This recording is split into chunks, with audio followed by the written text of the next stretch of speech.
Ouais, parce que tu as fait un peu de politique, ou tu aurais aimé ne pas en faire, mais tu en as Ouais, quand même fait. C'est ça. on peut résumer comme ça, hein. Je veux bien que tu me parles un peu de ton parcours là-dessus, parce que je Mhm, trouve ça assez curieux. T'es pas le premier à avoir fait, à agir comme ça, de cette façon-là. mhm. Et donc du coup, je Tu suis parles de curieux. quoi spécifiquement donc? Le fait d'avoir voulu ne pas être élu, mais Ah de quand oui, même, mais quand même avoir candidaté. le tirage au sort. Voilà. Ça, c'est quelque chose de fondamental aussi. Là, on en revient dans... Je pense qu'il faut que tu décrives un peu ton parcours là-dessus, parce que je pense que les gens ne connaîtront pas forcément. Oui, par quoi je peux commencer? Donc en 2018, je me suis présenté à une élection et le but de cette élection, c'était que je ne sois pas élu. Donc les élections à la Chaux-de-Fonds, C'était cantonal, cantonales, ok. oui. Pour devenir. C'était c'était les élections cantonales neuchâteloises en 2019 pour devenir, je sais plus. Quelque chose comme conseiller national, ou bien simplement Non, c'est pas, non, député? justement, c'est pas par là, Ah, c'est pas national, ah oui, c'est non, pardon, qu'est-ce que cantonal. je raconte, cantonal, ouais. Je sais plus le nom de ces conseils là, c'est le grand conseil, Oui, au Grand Conseil, je crois. soit, enfin, un Ok. des conseils. Mais de toute façon, c'était pas mon but, puisque mon objectif fondamental, c'était juste de faire connaître la notion de tirage au sort. Parce que pour moi, dans un système qui élit ses représentants, Mhm. on est dans un système qui va générer hiérarchie. Qui dit hiérarchie dit jeu de pouvoir. Et qui dit jeu de pouvoir dit injustice. Enfin, c'est ma vision des choses. Ok. Et en fait, si on tire au sort parmi la population des représentants politiques, au hasard, en fait, tu permets à une grande majorité, tout un tas de personnes qui soit ne s'intéressent pas, soit n'ont pas le temps, soit ne sont pas dans des domaines où ils se sentent à l'aise avec ces questions, enfin, n'ont pas de formation de type intellectuel, parce que c'est très, très intellectuel. Enfin, en Suisse aussi, tu vois que enfin, si tu regardes le Parlement, tu as une majorité d'universitaires, des personnes âgées, au niveau de la représentativité, on n'est vraiment, vraiment pas, c'est vraiment pas terrible. Et puis on est vraiment dans un système élitiste à fond où ce sont les, les grands, comment dire, nos grands représentants qui sont au-dessus de nous, qui font le bien pour nous. Et quelque part, ça te retire ta propre Donc, énergie créatrice et ta propre capacité d'agir dans le monde. donc toi, tu serais assez partisan, par exemple, des initiatives citoyennes. Un peu Qu'est-ce que comme tu entends? j'entends par initiative citoyenne, où effectivement on tire des individus au sort pour répondre à des questions. Exact, Tu vois, on prend une centaine de citoyens qui doivent rédiger un rapport. exact. Euh, Et ce que tu peux faire, c'est des tours. Enfin, tu peux faire en sorte que pour chaque question, tu prends un comité, enfin, un ensemble de citoyens et citoyennes différentes. Du coup, en fait, tu n'as plus de jeu, tu n'as plus de jeu de pouvoir. Parce que tout circule, enfin, tout est fluide. On n'est plus dans quelque chose où quelqu'un, pour sa carrière, il imagine déjà. Alors, il a son plan, il faut que j'aille au conseil national. Et après, je fais partie de tel conseil d'administration. Après, je me fais copain-copain avec tel lobby ou tel représentant. Du coup, je gagne 45 000 francs pour une heure de présence à je ne sais quel conseil d'administration. C'est trop cool. J'ai participé au bien commun. Et blabli, et blabla.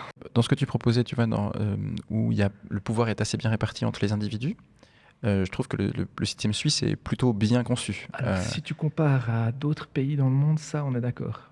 Oui. Il est même très bien conçu, dans le sens où il y a autant de... Je vais faire une phrase un peu cliché peut-être, mais c'est autant de responsabilités que possible et aussi peu de pouvoir que nécessaire. Ouais, ouais, on est assez d'accord là-dessus. Bon, C'est-à-dire ouais. que, par exemple, même nos ministres, donc du coup Mhm. les conseillers fédéraux, ont finalement très peu de pouvoir. Ils ont une fonction de représentativité, mais disons, le pouvoir en lui-même, lui, il est réparti au Mhm. sein de non seulement toute l'administration fédérale, mais Oui. également au sein des parlementaires, et plus généralement, dans la mesure où l'État fédéral ne s'immisce qu'assez peu dans les affaires cantonales, et les Mhm. affaires cantonales ne s'immiscent qu'assez peu dans les affaires communales, vu qu'ils ont nos 3 niveaux en Suisse. Mais du coup, tous les individus, en tout cas ceux qui le souhaitent, ont finalement même beaucoup de pouvoir pour agir à leur échelle. Contrairement, En tout le plus, monde... on est un petit pays, il y a quand même peu de vrais enjeux. Enfin, mais vas-y, vas-y, Non, non, continue. non, non, mais tu vois, je trouve assez... contrairement à d'autres régions où on fait face à un État centralisé, Mhm. nous, c'est grosso modo pas le cas, ou disons Mhm. le moins possible. D'autant plus que, par exemple, pour tout ce qui concerne les sujets en lien avec la démocratie, par exemple, les individus ont la possibilité d'émettre leur voix au chapitre. ce qui est quand même pas rien et ce qui nous permettrait d'agir, a priori. D'agir pour Du coup, toutes sortes d'activités humaines ou bien même qui sortiraient des activités humaines ou dans un sens moins anthropocentré.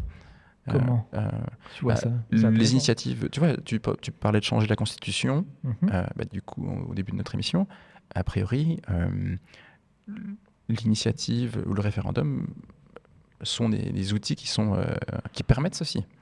Alors, pour avoir participé à plusieurs de ces initiatives, en plus, à plusieurs niveaux, autant communal, cantonal et fédéral, ça reste très très théorique, la capacité de changement. Alors oui, tu peux aller parler aux gens dans la rue, ça je l'ai beaucoup fait. Tu peux te rendre compte de comment la plupart des personnes pensent et les opinions très diversifiées des gens, mais fondamentalement, il y en a très peu de ces initiatives qui passent et qui génèrent des changements. Parce que ça bloque.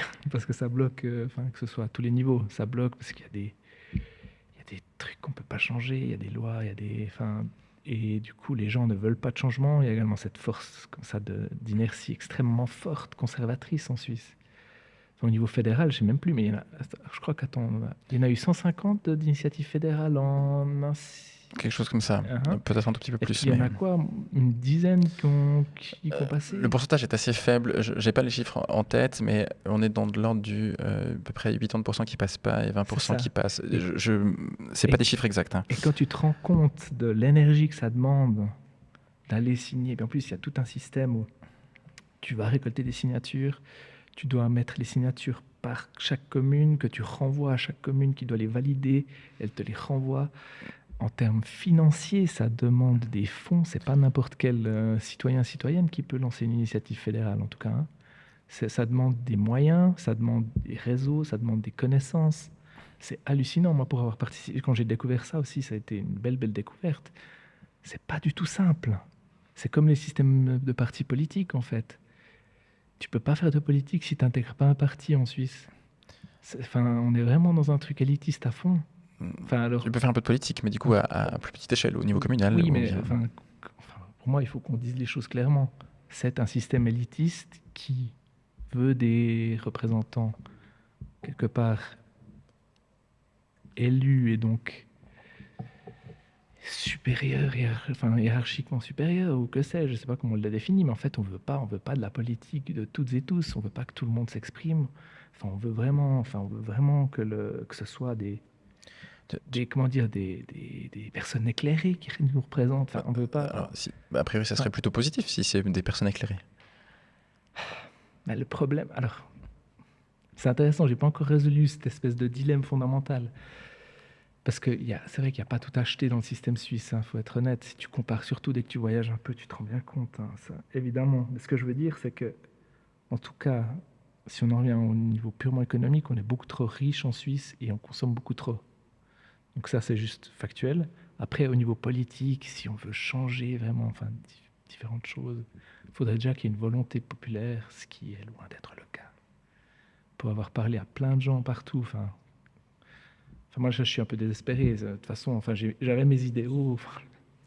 Et puis, je pense qu'elles sont toujours là. C'est toujours là. C'est cette partie utopiste et idéale, mais la plupart des gens s'en fichent.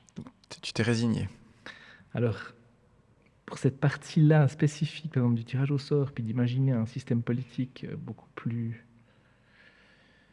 horizontal et où il y a beaucoup moins de structures hiérarchiques et tout, ouais, quelque part, oui. Parce que, surtout en Suisse, avec toutes ces traditions, c'est construit sur des siècles. Trop compliqué à changer. Pour te rassurer, actuellement, il y a un projet de recherche qui est mené entre l'université de Lausanne et de Zurich, et où ils sont en train de mettre en place des projets d'initiative citoyenne. C'est en cours là en ce moment. Et ils sont en train de faire des essais pour voir ce que ça peut donner. Donc ils vont réunir des individus tirés au sort, je crois, On met des chambres citoyennes aussi. Ouais. Là, c'est vraiment quelque chose de nouveau. Et du coup, ils vont faire rédiger donc, des rapports sur des questions précises. Pourquoi pas, par exemple, le changement climatique ou bien d'autres aspects. Donc des groupes de citoyens Des groupes de citoyens, consultatifs. oui, exactement. Ok. C'est tout récent, donc c'est juste des essais pour le moment. Mais du coup, tu vois, t'es pas le seul à te battre dans cette direction, visiblement. Oui, j'avais remarqué, mais il y a aussi la Chambre citoyenne Extinction Rébellion qui s'était aussi engagée dans différents cantons pour essayer de faire passer cette idée de chambre citoyenne avec des citoyens citoyennes tirés au sort. En tout cas, pour moi, il faut. Ça va prendre un temps. Mais enfin, on peut tendre à ça en tout cas, mais ça va prendre des siècles, surtout en Suisse. Tout prend du temps, mais c'est bien. Ah oui. Enfin, amusons-nous et tentons des trucs. Non, mais alors, moi je suis assez pour défendre la lenteur de notre système suisse.